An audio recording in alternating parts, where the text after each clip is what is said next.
وبركاته. إن الحمد لله نحمده ونستعينه ونستغفره ونعوذ بالله من شرور أنفسنا ومن سيئات أعمالنا من يهده الله فلا مضل له ومن يضلل فلا هادي له أشهد أن لا إله إلا الله وحده لا شريك له وأشهد أن محمدا عبده ورسوله يا أيها الذين آمنوا اتقوا الله حق تقاته ولا تموتن إلا وأنتم مسلمون يا أيها الناس اتقوا ربكم الذي خلقكم من نفس واحدة وخلق منها زوجها وبث منهما رجالا كثيرا ونساء واتقوا الله الذي تساءلون به والأرحام إن الله كان عليكم رقيبا أما بعد فإن أصدق الحديث كتاب الله وخير الهدى هدى النبي صلى الله عليه وسلم وشر الأمور محدثاتها وكل محدثة بدعة وكل بدعة ضلالة وكل ضلالة في النار أما بعد. Ikhwani wa akhwati fid din, a'azzani Allah wa iyyakum. Saudara-saudari sekalian yang semoga dimuliakan Allah Subhanahu wa taala. Puja-puji syukur senantiasa kita panjatkan kehadirat Allah Subhanahu wa taala atas segala limpahan rahmat dan karunia yang Allah berikan kepada kita, sehingga pada kesempatan sore hari ini kita masih diberikan kesempatan oleh Allah Azza wa Jal, diberikan kesehatan, umur dan waktu luang untuk bisa bermuzakarah, bermurajaah, saling mengingatkan kembali tentang agama Allah Subhanahu wa taala dengan membaca hadis-hadis ahkam dari kitab Bulughul Maram karangan Imam Ibnu Hajar Al-Asqalani rahimahullahu taala. Salawat serta salam semoga selalu tercurahkan kepada junjungan kita Nabi besar Muhammadin sallallahu alaihi wasallam, kepada keluarga beliau, para sahabatnya, dan orang-orang yang senantiasa mempelajari dan mengamalkan ajaran Islam sampai akhir zaman. Baik, ikhwani wa akhwati fid din, a'azani Allah wa iyyakum. Kita masuk ke dalam babu al-wudu. Babu al-wudu insyaallah dari kitab Bulughul Maram. Bab ini sangat penting bagi kita semua untuk mengingat kembali ya bagaimana Nabi Shallallahu alaihi wasallam melakukan wudu sebelum mengerjakan ibadah kepada Allah Subhanahu wa taala. Karena melihat banyak kaum muslimin yang masih kurang barangkali ya dalam praktek wudu ini, ada yang keluar dari mazhab para ulama. Mungkin kalau masih di dalam jalur mazhab, iya tidak masalah. Namun ada orang-orang yang dia berwudu ya sudah keluar dari jalur mazhab para ulama Islam. Dan kaitan dengan dengan anggapan dia masih di dalam jalur mazhab pun, maka hal ini tidak lepas dari yang namanya khilaf, kekeliruan yang terjadi di kalangan manusia, dan kita butuh mengecek bagaimana hadis Nabi Shallallahu alaihi wasallam dalam praktek-praktek wudu beliau, agar ibadah kita, wudu kita sesuai dengan tuntunan Rasulullah Sallallahu alaihi wasallam. Dan juga ya selain itu untuk pribadi kita juga kita mengatakan bahwa membaca hadis-hadis tentang wudu ini agar kita bisa mengajarkan kepada orang-orang terdekat dengan kita, kepada anak-anak kita di rumah, kepada istri kaum muslimin dan seterusnya, agar ibadah mereka sesuai dengan tuntunan dan akan berefek positif kepada ibadah yang mereka lakukan dari atau setelah berwudu tersebut. Karena jika seandainya berwudunya tata cara wudu sudah salah, maka akan salah semua ibadah yang dilakukan setelah wudu tersebut. Dia merupakan syarat, wudu merupakan syarat sah dari sebuah ibadah salat misalkan. Maka jika wudu itu salah, maka akan berefek kepada salahnya salat yang dikerjakan. Baik. Dan Al-Imam Ibnu Hajar Al-Asqalani rahimahullah membawakan babul wudu setelah membahas tentang bejana, tentang air, ya, tentang babul aniyah, babul miyah, ya tentang air, tentang bejana. Ini peletakan bab yang sangat relevan, sangat sistematis, karena beliau mengurutkan sesuai dengan kebutuhan. Orang butuh bejana untuk air. Setelah tahu mana air yang bersih, mana air yang tidak bersih, mana suci dan tidak suci, kemudian setelah itu beliau ikutkan dengan babul wudu. Karena setelah dia meletakkan bejana dan di sana ada air, maka siap untuk berwudu. Ini luar biasa ya apa yang disampaikan oleh Al-Imam Ibnu Hajar Al-Asqalani rahimahullahu taala. Dan wudu ya secara bahasa, arti wudu secara bahasa kata ulama bidhammil wawi masdar huwal fi'lu. Masdarun huwal fi'lu. Dengan mendommahkan wawunya yaitu wudu ya. Maka dia adalah pekerjaan, proses melakukan pekerjaan wudu. Itu kalau didommahkan wudu gitu ya. Wawu berharokat dommah. Ma'khudun minal wadha'ah, terambil dari kata wadha'ah yang berarti sinar cahaya ya atau bersih dan juga baik, bagus itu artinya ya. Nadhafa bersih, al-husn juga bagus, itu arti daripada al-wadha'ah. Jadi wudu berasal dari bahasa masdar wadha'ah ya, dari kata wadha'a yang memiliki arti bersih dan juga bagus. Bersih dan juga bagus. Adapun jika wawunya difathahkan maka dibaca wadu ya. Ada wudu, ada wadu. Jika wawunya fathah maka artinya adalah air yang digunakan untuk bersuci, berwudu itu. Maka ada dua harokat dalam wawu. Pada wawu ada wudu, pekerjaan berwudu, dan juga ada wadu yaitu apa? Air yang digunakan untuk berwudu. Maka yang kita mengatakan apa? Mana wadu, mana air. Ya. Ingin mengatakan bahwa saya sedang bersuci, maka mengatakan wudu. Ya, ana ya atawaddo misalkan. Baik, ini secara bahasa. Wa syar'an, adapun secara syar'i, istilah syar'i ya. Wudu adalah isti'malu ma'in tahurin fil a'dha'il arba'ati ala sifatin makhsusatin fi syara'. Secara syariat, secara istilah syar'i ya, wudu adalah menggunakan air yang suci di anggota badan yang 4 ya, dengan tata cara tertentu yang diatur di dalam syariat. Saya ulang, secara syariat wudu artinya menggunakan air yang suci di 4 anggota wudu ya, dengan tata cara yang khusus di dalam syariat. Dengan tata cara yang khusus di dalam syariat. Jadi ini istilah syar'i untuk berwudu, menggunakan air yang suci di dalam 4 anggota wudu yang diatur oleh syariat. Ya, maka nanti kita akan bahas ya, sebagaimana sudah berlalu, air yang layak untuk berwudu adalah air yang tahur, yang suci, lagi mensucikan. Ya, keluar darinya air najis atau air yang dia tahir, suci tapi tidak mensucikan, dikeluarkan dari makna ini. Di dalam 4 anggota wudu, maka ini masuk ke dalamnya pembahasan ya rukun ya wudu, yaitu yang wajib dibasuh di dalam berwudu hanya 4 anggota. Hanya 4 anggota badan kita. Ada wajah ya, sebagaimana dalam Al-Qur'an surah Al-Maidah ayat 6.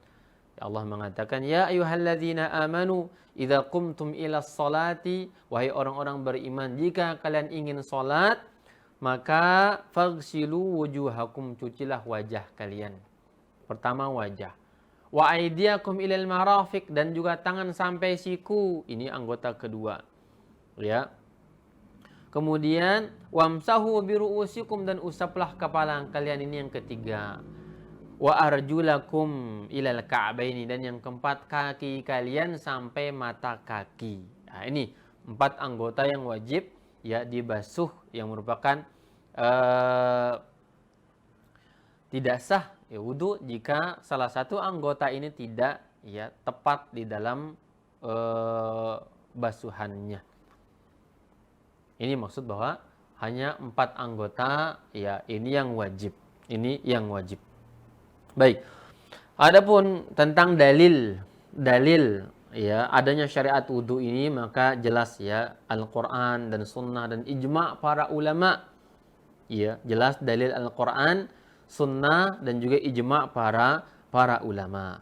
Adapun dalil daripada Al-Qur'an sudah kita baca, Al-Maidah ayat 6 tadi. Ya, hadis juga begitu banyak, baik itu berupa perkataan Rasulullah, perbuatan beliau, takrir beliau, maka sangatlah banyak. Dan juga telah terjadi ijma' para ulama bahwa bersuci dari hadas merupakan syarat sah daripada salat kita. Kemudian pembahasan di sini disampaikan oleh beliau, ma yu'rafu min hikmatil wudu. Apa hikmah daripada wudu ini? Ya, hikmah daripada berwudu. Ulama kita membahas hal-hal semacam ini. Untuk apa kita mengenal hikmah di dalam berwudu? Agar lebih semangat, agar lebih mantap hati kita ya di dalam menjalankan agama Allah Subhanahu wa taala. Ya, maka ulama membahas tentang hal ini. Apa kata beliau di sini? Syekh Ali Bassam mengatakan bahwa jauharus salati wa ruhuha huwa an yatasawwara al-'abdu annahu amama Allah taala. Yaitu mutiara salat dan ruh salat itu adalah seorang hamba ya, dia dalam menjalankan ibadah ini ya menggambarkan dirinya dia di hadapan Allah Subhanahu wa taala. Walikay yatahayya dhihnuhu lidzalika wa yatakhallas min syawagilil hayati furidal wudu qabla al-qiyam bil ibadati likawnil wudu alatan hadiatan litanbihi dhihnihi al-mustaghraqi fi a'malil hayati ila ada'is salati. Kata beliau, dan ya agar setelah dia beribadah di hadapan Allah Subhanahu wa taala, bahwa agar pikiran dia ya, jiwa dia bersiap-siap untuk menjalankan hal itu di hadapan Allah dalam ibadah menghadap Allah Subhanahu wa taala. Ya. Dan agar pikiran dia tenang dari kesibukan dunia, dari pikiran dunia. Maka dengan itu kata para ulama, ya furidal wudu, disyariatkanlah wudu ini sebelum menjalankan peribadatan tadi.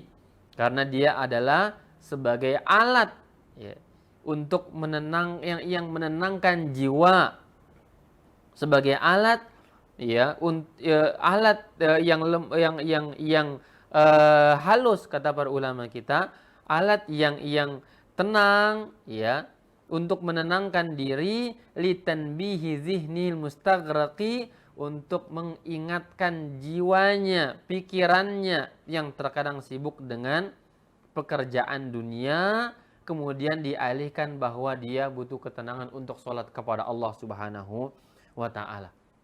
Nah, dengan cara berwudu ya, agar dia tenang dari kesibukan dunia, maka butuh ya diwudukan dulu. Butuh dia berwudu, maka dengan dia terkena air dengan aturan syariat ya, maka dia lebih tenang jiwanya. Jiwanya lebih siap untuk menjalankan sebuah peribadatan kepada Allah Subhanahu wa taala. Ya. Maka dengan ini disyariatkan adanya wudu. Fa inal mustaghraq bi fikrihi fi amali tijaratihi aw sina'atihi wa nahwihima law qila lahu qum lil ibadah lawajada su'ubatan fi ta'diyatiha. Orang yang sibuk pikirannya dengan kesibukan jual beli, pekerjaan, urusan perusahaan dan seterusnya, kata beliau, jika orang itu diingatkan, dikatakan kepada dia, ya, Anda hendaklah ibadah. Ya. Tanpa ada wudhu maksudnya, dengan kesibukan dunia, pikirannya dan seterusnya, langsung disuruh ibadah, maka dia akan mendapati kesulitan di dalam menjalankan ibadah itu. Ya, wahuna hikmatu al-wudu, kata para ulama kita. Maka di sinilah ada hikmah wudu, agar menjadi penenang, ya, jiwa ini sedikit istirahat, kemudian dia kena menyentuh air pada anggota-anggota yang penuh hikmah untuk disentuh, ya, oleh air tersebut, maka jiwanya siap untuk menjalankan ibadah kepada Allah Subhanahu wa taala. Dan orang yang tidak tersentuh air, tidak berwudu untuk menjalankan ibadah, kata para ulama kita, ini sulit sekali. Sulit dalam penerapannya, sulit untuk mencapai kekhusyuan di dalamnya, dan juga sulit, ya, untuk meraih perasaan kekhusyuan, ya, di dalam menjalankan peribadatan yang ada. Wabil jumlah, ya, للنفس انتقال واقعي وتنبيه من خصلة إلى خصلة هو العمدة في المعالجات النفسية. Kata beliau bahwa kesimpulannya bahwa jiwa manusia ini, ya, membutuhkan yang namanya intiqalun waqi'i, yaitu pindah dari sebuah pekerjaan ke pekerjaan yang lainnya. Dan jiwa membutuhkan juga peringatan, tanbih, peringatan, ya, di dalam menjalankan aktivitas kepada aktivitas yang lainnya, dari sifat ke sifat yang lainnya. Dan ini merupakan umdah, hal yang sangat penting, inti di dalam mu'alajat nafsiyah, di dalam mengobati jiwa manusia. Ini luar biasa, ya, luar biasa. Dari perbuatan A ke B kita ada sedikit istirahat, maka istirahatnya dengan cara berwudu, ketenangan, butuh ketenangan jiwa kita, maka itulah wudu di sana. Nggak bisa kesibukan dunia langsung sholat, tidak bisa. Dengan berwudu, ya, dia lebih sejuk jiwanya, lebih adem, ya, perasaan dan seterusnya. Jemaah sekalian yang dimuliakan Allah Subhanahu wa taala.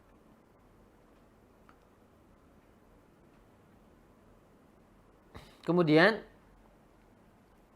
berkata Syekhul Islam Ibnu Taimiyah rahimahullahu taala, al-wudu'u min khasa'is hadhil ummah. Wudu ini merupakan kekhususan daripada umat Muhammad sallallahu alaihi wasallam. Kama ja'at bil ahaditsus sahih, sebagaimana hadis-hadis yang sahih menerangkan akan hal itu. Ini kemuliaan, ya. Tidak ada wudu pada umat sebelum kita. Umat Nabi Adam, umat Nuh, umat Musa, Ibrahim, Isa, tidak ada wudu mereka. Tidak ada wudunya. Dengan dalil, ya, Nabi SAW mengatakan, innahum yub'atsuna yaumal qiyamati gharran muhajjalina min atharil wudu. Umat Muhammad sallallahu alaihi wasallam akan dibangkitkan pada hari kiamat kelak gharran muhajjalina min atharil wudu, yaitu ada cahaya di dahi-dahi mereka, ya, dengan bekas wudu mereka, dengan bekas wudu mereka. Nah, sehingga hal ini seakan-akan Nabi mengatakan ini merupakan ciri khas, dan Nabi mengenal umatnya dengan bekas, ada cahaya di jidat mereka dari bekas wudu tersebut. Nabi mengenal umatnya dengan adanya bekas wudu. Fadalla ala annahu la yusyarikuhum fiha ghairuhum. Maka hadis ini menunjukkan, kata para ulama, bahwa umat Muhammad ini tidak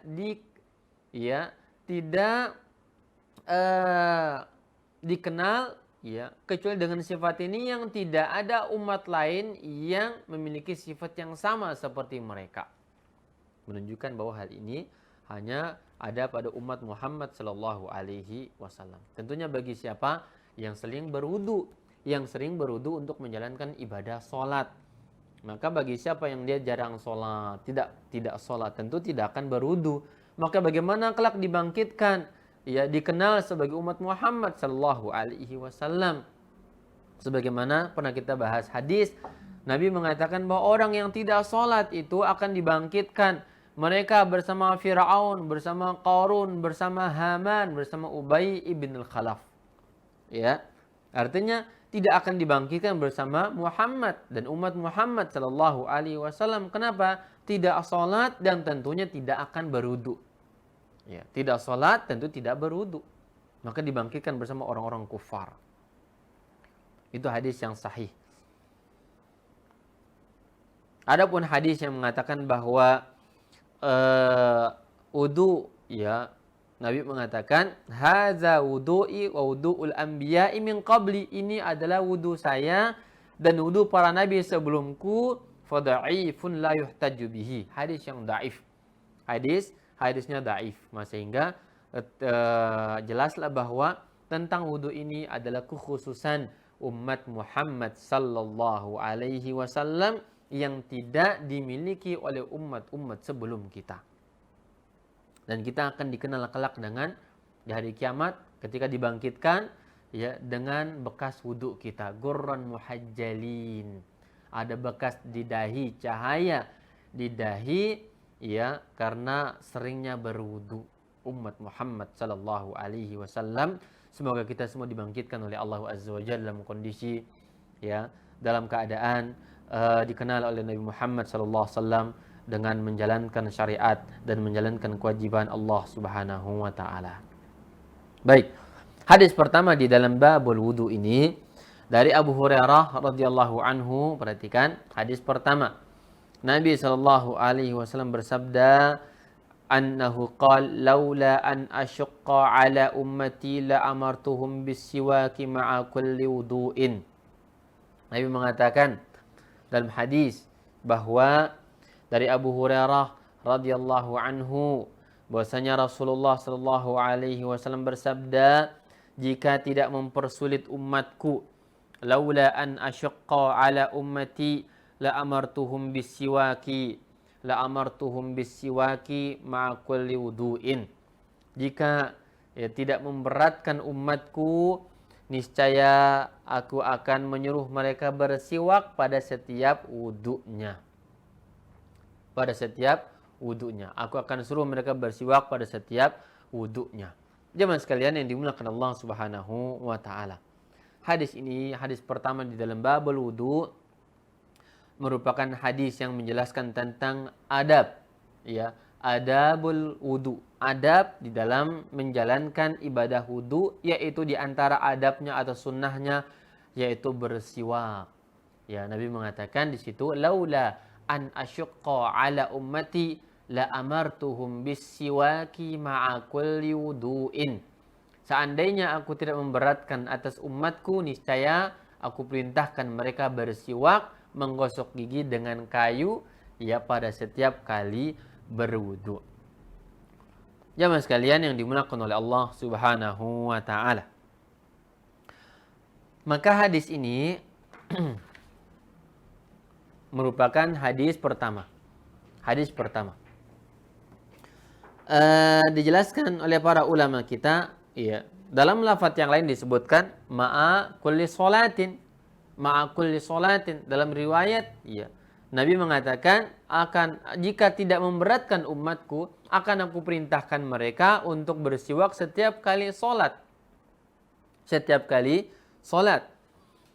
Dari sini kata para ulama bahwa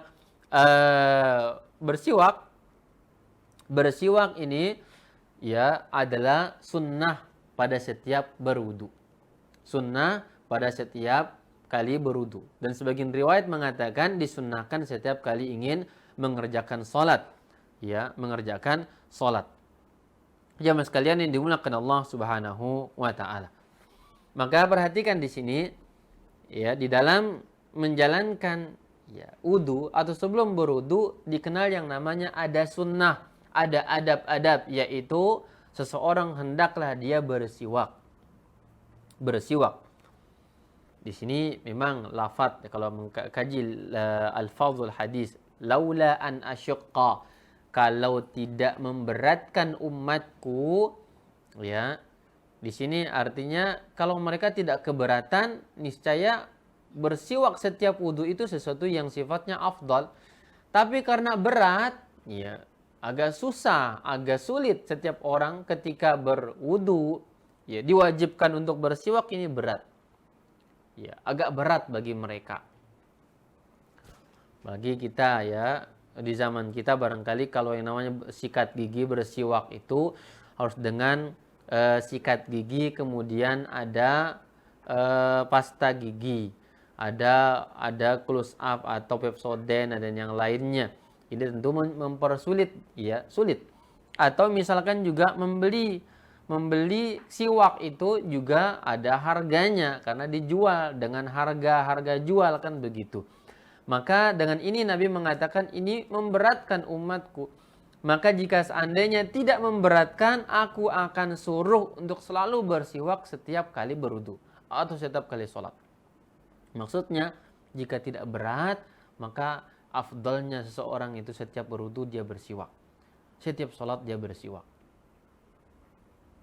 Dari sinilah ulama menyebutkan ta'akkud istihbabis siwak. Sangat ditekankan bersiwak ya untuk setiap kali berwudu ini. Sangat ditekankan.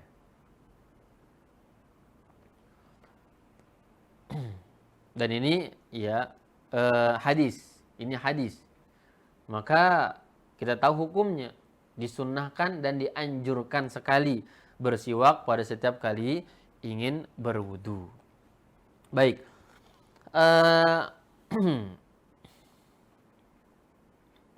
Baik. Di sini di dalam faedah hadis disebutkan faedah hadis ya. Yang pertama disebutkan oleh Syekh Ali Bassam ta'akkudu istihbabis siwaki ma'a kulli wudu'in wa anna thawabahu qaribun min thawabil wajibati. Yaitu sangat ditekankan bersiwak ya, bersiwak setiap kali berwudu dan bahwa pahalanya ya hampir mendekati pahala kewajiban-kewajiban yang lainnya. Ini luar biasa. Bersiwak dapat pahala. Hadis pertama di dalam babul wudu ini. Ya.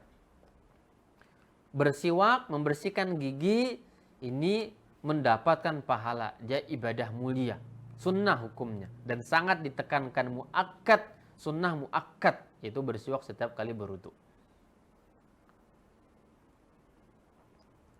Dan yang kedua, kita pahami dari hadis ini juga ya, anna siwaka 'indal wudu'i wa 'inda ghairihi minal ibadati laisa biwajibin. Bahwa siwak setiap kali berwudu atau juga ketika mengerjakan ibadah yang lainnya tidak sampai derajat wajib. Karena Nabi mengatakan di sini ya, kalau tidak memberatkan aku akan suruh untuk bersiwak. Karena suruhan, perintah ya, dalam bahasa Arab, dalam bahasa syariat kita adalah kewajiban. Al-aslu fil amri lil wujub, kata para ulama usul. Al-aslu fil amri lil wujub, hukum asal dalam perintah, bahasa perintah itu adalah memberikan makna kewajiban. Maka di sini Nabi sallallahu alaihi wasallam tidak sampai ya mengatakan ya, perintah, yakni tidak sampai mewajibkan. Karena masyaqqah tadi, laula an asyaqqa, karena adanya keberatan dan kesulitan di dalam setiap menjalankan ibadah kalau diharuskan bersiwak tadi. Maka tidak sampai kepada derajat wajib. Maka disunnahkan. Ya, namun seorang muslim dia tahu ini sunnah muakkad misalkan, maka dia tidak meninggalkan perbuatan atau amalan tersebut. Ya, memang benar kalau diperintahkan ini terasa sulit. Kemana-mana kita harus membawa siwak. Lihat, kalau kita berangkat kita memikirkan jam tangan, memikirkan handphone, memikirkan dompet, memikirkan kunci motor, kunci mobil, tas kita, bawaan kita. Ada siwak lagi. Ini berat tidak? Berat. Ya, di mana seorang suami harus mempersiapkan segala-galanya. Istrinya disuruh mempersiapkan segala-galanya itu. Untuk ketika berangkat misalkan harus ada siwak di bajunya. Harus ada ini dan seterusnya. Ini berat. Ya, ini mempersulit diri. Nah, maka dengan adanya indikasi demikian, Nabi dengan rahmatnya kepada umatnya, dengan kasih sayangnya kepada umatnya, ini tidak dijadikan sebagai sebuah kewajiban. Namun dia adalah sunnah. Dan kita akan sebutkan bagaimana Nabi SAW selalu bersiwak dalam beberapa keadaan dan kondisi beliau. Jemaah sekalian yang dimuliakan Allah Subhanahu wa taala.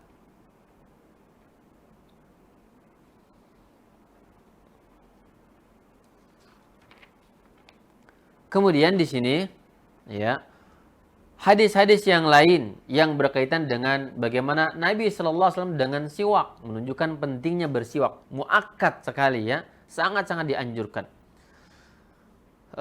Nabi sallallahu alaihi wasallam mengatakan dari Aisyah ya, anak Nabi sallallahu alaihi wasallam kana idza dakhala baitahu bada'a bisiwaki. Aisyah mengatakan Nabi sallallahu alaihi wasallam jika masuk rumah memulai dengan bersiwak. Ya. Ini sunnah fi'liyah Nabi sallallahu alaihi wasallam. Kata Aisyah, ketika Rasulullah masuk rumah belum mulai dengan bersiwak dulu. Masya Allah ya. Menunjukkan pentingnya bersiwak karena mengandung makna kebersihan di sana. Ya, mengandung makna kebersihan di dalam kita ya menjaga merawat diri kita, ada kebersihan. Maka Nabi pun ketika masuk rumah beliau tetap bersiwak. Aisyah menceritakan demikian. Dalam hadis riwayat Muslim, Nabi itu jika masuk rumah beliau bersiwak. Ini kondisi kedua. Jadi kalau hadis ini mengatakan ya hadis bab kita Nabi bersiwak ketika ingin berwudu. Ya. Ketika ingin berwudu. Lafaz lain mengatakan bersiwak ketika ingin sholat. Ya. Maka menjadi pembahasan lain bahwa tempat-tempat dianjurkan bersiwak selain berwudu ini tentunya jelas ya. Tadi berwudu sudah jelas. Yang lain, kondisi lain apa? Ketika masuk rumah. Seorang muslim, seorang suami masuk rumah mulai dengan siwak. Ini Masya Allah sunnah yang barangkali sulit ya. Dan sudah hampir dikatakan tidak ada suami masuk rumah dengan siwak dulu, jarang. Ya.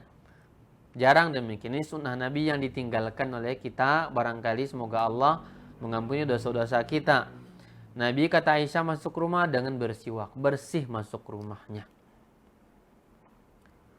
Baik. Kemudian kondisi lain kata Hudzaifah, anna Rasulullah sallallahu alaihi wasallam idza qama minal laili yashusu fahu bis-siwaki. Fi riwayatin idza qama liyatahajjad. Nabi sallallahu alaihi wasallam kata Hudzaifah, jika beliau bangun malam untuk mengerjakan salat tahajud, maka beliau bersiwak. Nah, ini kondisi ya berikutnya ketika bangun malam maka bersiwak.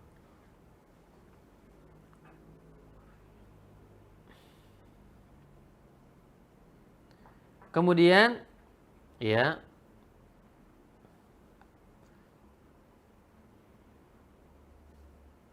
dalam hadis yang lainnya menurut Bukhari dari hadis Anas radhiyallahu anhu, Nabi mengatakan aksartu alaikum fis siwaki. Ya, aku sering bersiwak bersama kalian. Aku sering bersiwak ketika bertemu kalian. Ini hadis Anas. Ya, menunjukkan bahwa perbuatan Rasulullah itu adalah bersiwak, sering bersiwak, kebersihan, bersiwak dan seterusnya. Ketika bertemu dengan orang lain maka hendaklah bersiwak. Kemudian ya para ulama kita menegaskan kalau hadis yang di dalam bab kita adalah ketika berwudu, ternyata juga setiap waktu dianjurkan bersiwak. Setiap waktu dianjurkan untuk tetap bersiwak. Karena dalam hadis lain Nabi mengatakan bahwa siwak itu adalah matharatun lil fam wa mardatun lirrabb, adalah kesucian bagi mulut kita dan juga mardatun lirrabb, mendatangkan ridha Allah Subhanahu wa taala. Ini luar biasa. Kebersihan duniawi dan juga ridha ilahi. Bersih duniawinya dan ridha ilahi diraih dengan ya oleh orang yang suka bersiwak. Ini luar biasa. Ya, sebab ridhanya Allah Azza wa Jalla dengan kebersihan dia, dengan bersiwaknya. dengan cara dia bersiwak, membersihkan giginya, membersihkan mulutnya. Maka di sini para ulama kita menegaskan berarti tempat bersiwak, kondisi bersiwak yaitu ketika taghayyur ya raihatil fam, adanya perubahan bau mulut seseorang. Ketika itu dia dianjurkan bersiwak. Matharatun lil fam mardatun lirrabb. Penyuci ya, pensuci mulut, cuci mulut dengan bersiwak dan mendatangkan ridha Allah Azza wa Jalla. Kemudian juga ya kondisi lain ketika membaca Al-Qur'an, siwak dianjurkan sekali ketika seseorang membaca Al-Qur'an. Hadis Ali mengatakan, "Inna afwahakum ya taraqal Qur'an fatibuha bisiwaki." Sesungguhnya mulut-mulut kalian itu adalah ya mengetuk Al-Qur'an atau membaca Al-Qur'an. Fatibuha bisiwaki, maka ya perbagusilah, sucikanlah mulut kalian dengan siwak, dengan siwak. Ini dianjurkan. Ya, walaupun hadis itu kata para ulama kita dhaif, namun para ulama kita mensunnahkannya karena memang ada hikmah. Ya, membaca Al-Qur'an kalau masuk rumah saja dianjurkan bersiwak, apalagi membaca kalamullah, maka hendaklah bersiwak, dianjurkan. Ya.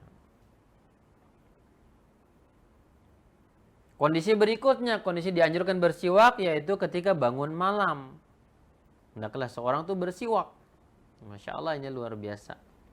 Ya, bangun malam ambil siwak.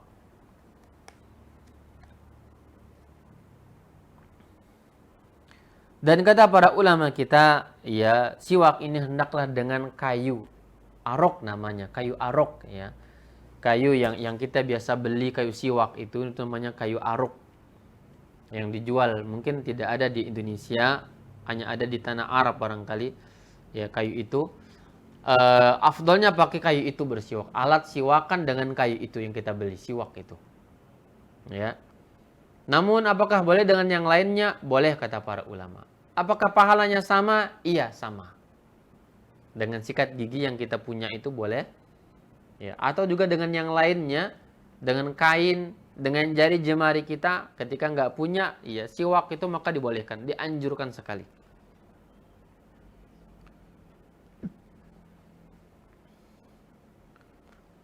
Dan adab ketika bersiwak, hendaklah mulai dengan bagian kanan. Bersiwak dengan ya bagian kanan, gigi kanan kita bersihkan. Kemudian baru ke kiri. Ya, mulai dengan yang kanan dulu.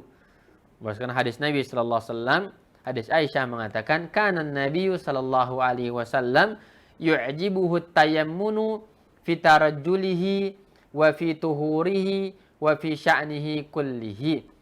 Ya, Nabi sallallahu alaihi wasallam suka ya memulai sesuatu dengan yang kanan dulu dalam bersisir, ya, di dalam memakai sandal dan juga di dalam bersuci, dalam semua keadaan kata Aisyah Nabi itu biasa dan senang memulai dengan yang bagian kanan. Ini adab bersiwak. Lalu dahulukan yang kanan dulu, baru kiri, ya, kanan, kiri dan seterusnya.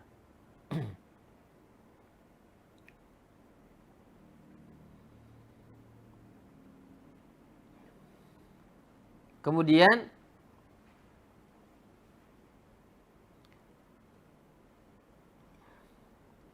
para ulama kita membahas tentang apa hukum ya seseorang yang dia bersiwak kondisi berpuasa. Kondisi berpuasa. Masyhur di dalam mazhab Syafi'i bahwa seseorang yang dia berpuasa dimakruhkan ya bersiwak inda zawal, ketika mulai tergelincir matahari. Ketika mulai tergelincir matahari dimakruhkan untuk bersiwak dalam mazhab Syafi'i. Ya, demikian. Apa dalilnya? Karena mereka berdalil bahwa dengan hadis Nabi sallallahu alaihi wasallam, Nabi mengatakan sesungguhnya raihatu famis la khalufu famis saimi atyabu indallahi min rihil misik, bahwa bau mulut orang yang berpuasa itu lebih dicintai Allah Azza wa Jalla, lebih harum di sisi Allah dibandingkan aroma minyak wangi kasturi. Apa kata Syafi'iyah? Kalau demikian berarti orang yang berpuasa itu dimakruhkan untuk bersiwak. Dimakruhkan mereka bersiwak. Kenapa? Ya, karena kalau bersiwak akan hilang aroma tidak sedap itu. Ya, berarti nggak atyab di sisi Allah, nggak bagus jadinya di sisi Allah Subhanahu wa taala. Kalau demikian ya sudah, biarkan saja. Bau mulut itu tidak nyaman, tidak sedap karena memang itu yang diharapkan, yaitu apa? Tidak sedapnya itu. Atyabu indallah, akan menjadi apa? Lebih harum di sisi Allah Subhanahu wa taala dibandingkan minyak wangi al-misik, ya. Namun pendapat yang rajih bahwa ya hadis ini lebih kuat, yaitu hadis bab kita setiap kali berwudu atau setiap sholat dianjurkan bersiwak. Maka Nabi tidak mengkhususkan ya apakah kondisi puasa atau tidak. Nah, maka demikian. Yang rajih tidak ada persoalan, tidak ada kondisi makruh ya bersiwak ini. Namun tentunya jika kita bersiwak dengan pasta gigi ada Pepsodent, ada close up, ya kondisi dia itu berpuasa, maka tentu waspada, hati-hati tertelan itu Pepsodent, tertelan itu close up, karena itu hampir-hampir sama dengan ya permen oblong, permen manis itu rasanya sekarang ya. Nah, jadi kata para ulama kita juga, kalaupun harus bersiwak dengan pasta gigi itu, maka hati-hati ketelan. Jamaah sekalian yang dimuliakan oleh Allah Subhanahu wa taala. Kemudian para ulama ya, di antara Syafi'iyah di sini juga membahas ya apa hukum seseorang yang dia saking pentingnya bersiwak ini, dia pinjam siwak orang lain, boleh atau tidak? Kata mereka itu dibolehkan. Dibolehkan meminjam siwak orang lain. Kalau sekarang zaman corona nggak mungkin ya. Nggak mungkin dong pinjam siwak dong akhi gitu. Waduh, nggak mungkin itu. Orang sudah pakai masker semua kok siwak malah dipinjam gitu kan. Ya. Jaga jarak kok malah pinjamin siwak. Ya. Physical distancing gitu kan ya. Kok malah pinjaman siwak iki piye? Enggak mungkin ya. Namun artinya kondisi normal. Syafi'iyah mengatakan boleh seseorang meminjamkan siwak orang lain. Saking apa? Disunnahkan ini bersiwak. Ya. Disunnahkan bersiwak.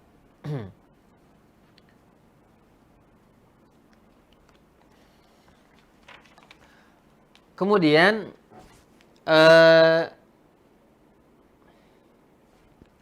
di antara faedah yang disampaikan oleh Syekh Ali Bassam di sini juga, kata beliau,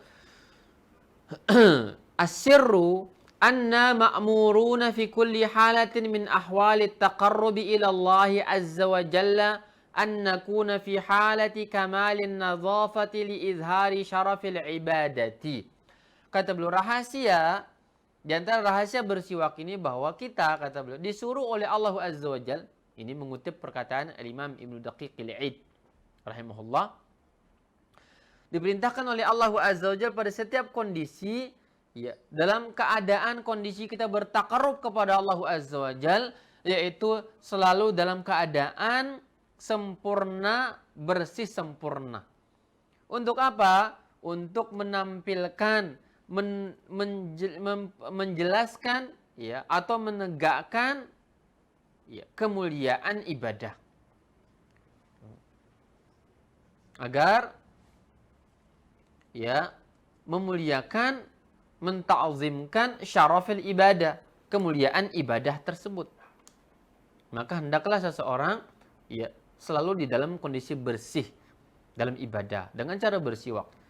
Menunjukkan agama kita adalah agama yang bersih. Agama yang selalu mengajak kepada kebersihan. lebih-lebih dalam kondisi dia menjalankan ibadah kepada Allah Subhanahu wa taala. Nah, ini siwak ini jarang ya di kalangan sebagian kita, tidak terlalu familiar ya siwak. Nah, maka hendaklah kita bersiwak ya. Ada kayu itu, atau kalaupun tidak ada kayu itu, ada kayu-kayu lain boleh, bukan kayu siwak ya. Apa dari apa gitu ya digunakan untuk bersiwak.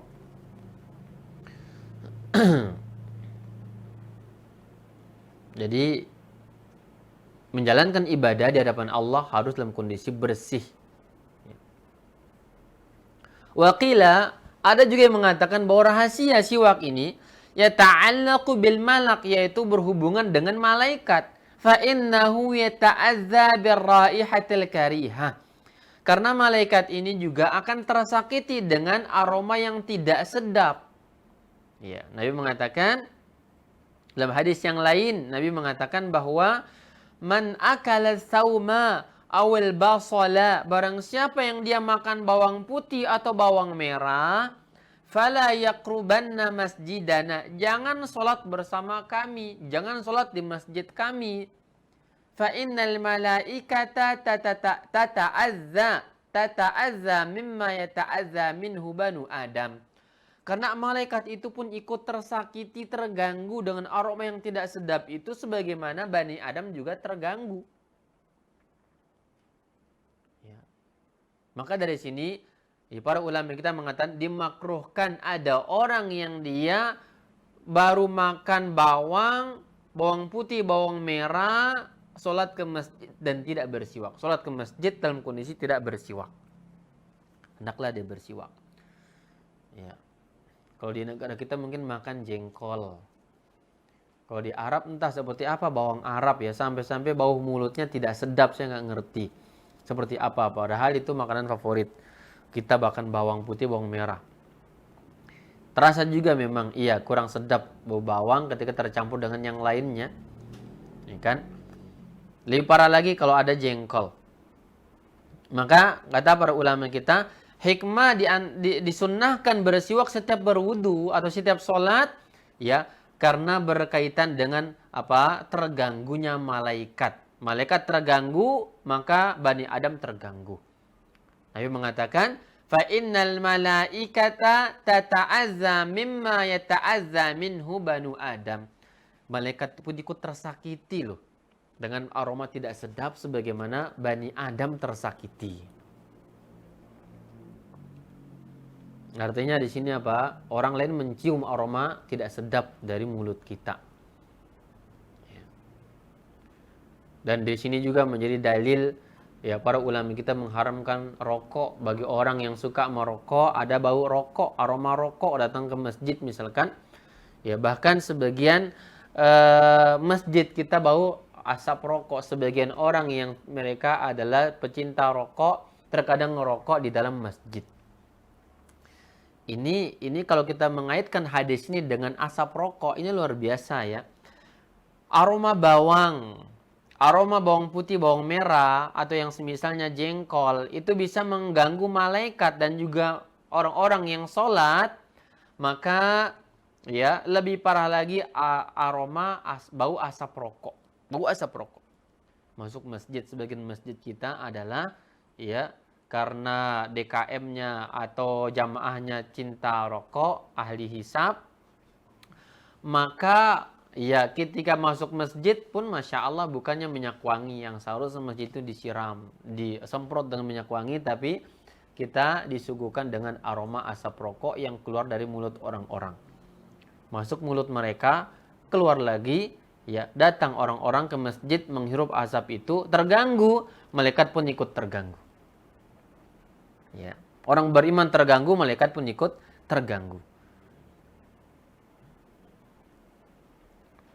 Jemaah sekalian yang dimuliakan Allah Subhanahu wa taala.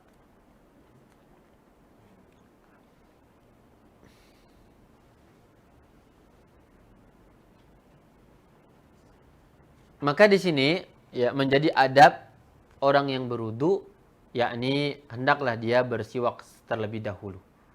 Bersiwak terlebih dahulu. Dan di sini jelas hukumnya muakkad. sangat ditekankan sekali ya seseorang yang dia bersiwak. Maka di sini juga kita mengatakan bahwa menghidupkan sebuah sunnah yang hampir hilang barangkali kita hendaklah menjalankan hal itu. Ya, masuk rumah atau keluar rumah ya ketika beribadah maka dianjurkan sekali untuk menjalankan sunnah siwak ini. Jemaah sekalian yang dimuliakan oleh Allah Subhanahu wa taala.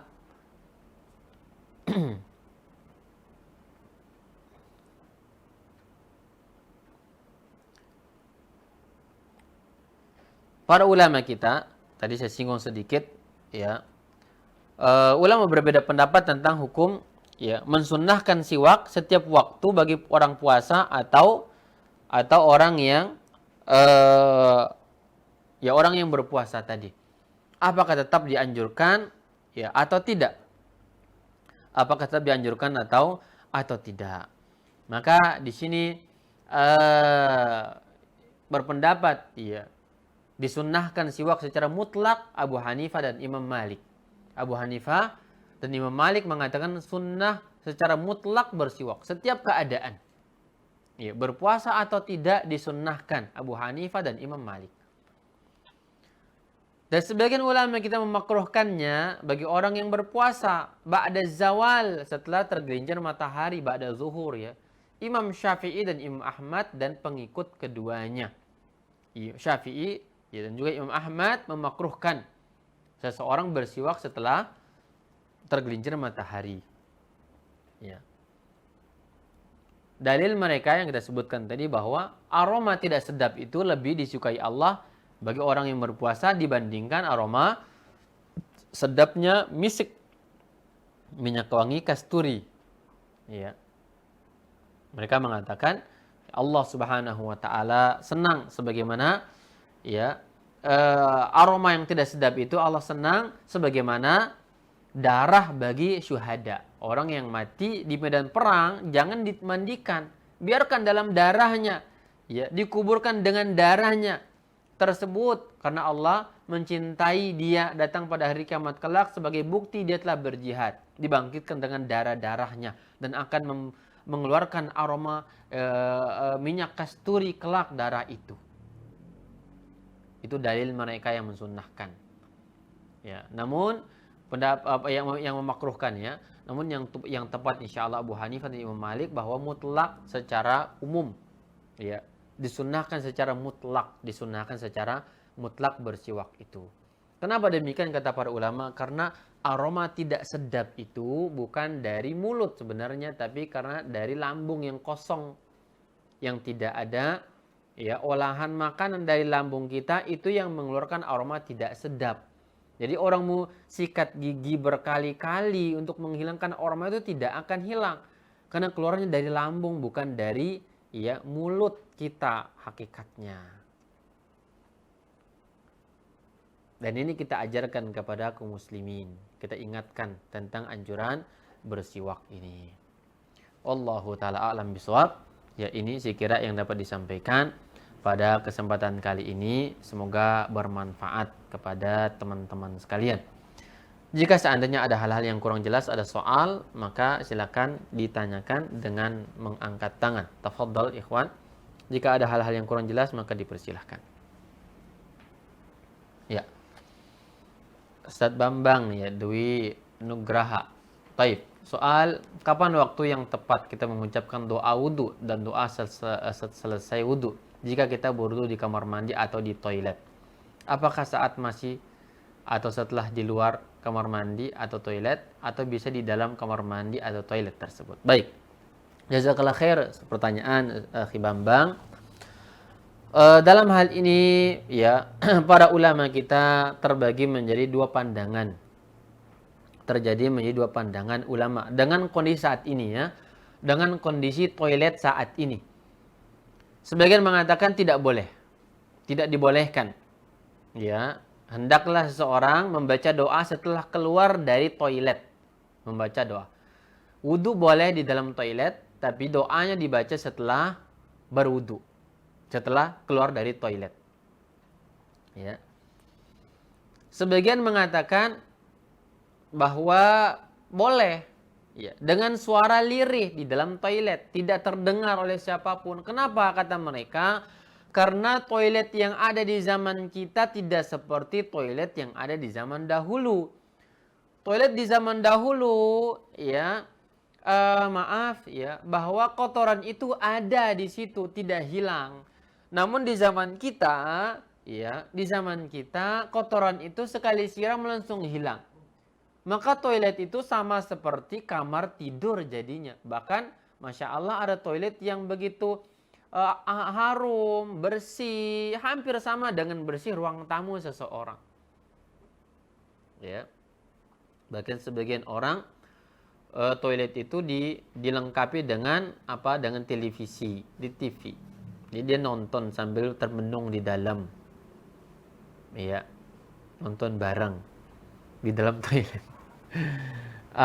Apa nama sehingga ya kata mereka tidak masalah karena kondisi kotoran itu tidak lagi terlihat nampak di dalam toilet itu.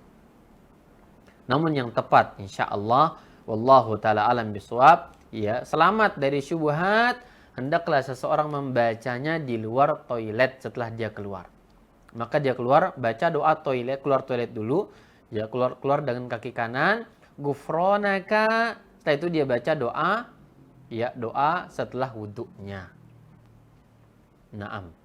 Wallahu taala alam bisawab. Baik. Ada lagi yang lain?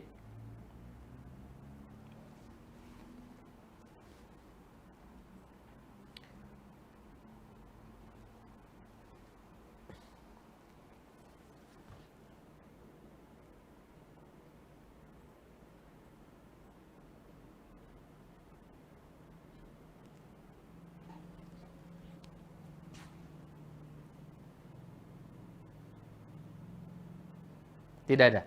Baik, ini sekian dapat disampaikan pada kesempatan sore hari ini. Semoga bermanfaat kepada teman-teman tentang hadis tentang siwak, ya, yang merupakan sunnah sebelum kita berwudu. Insyaallah.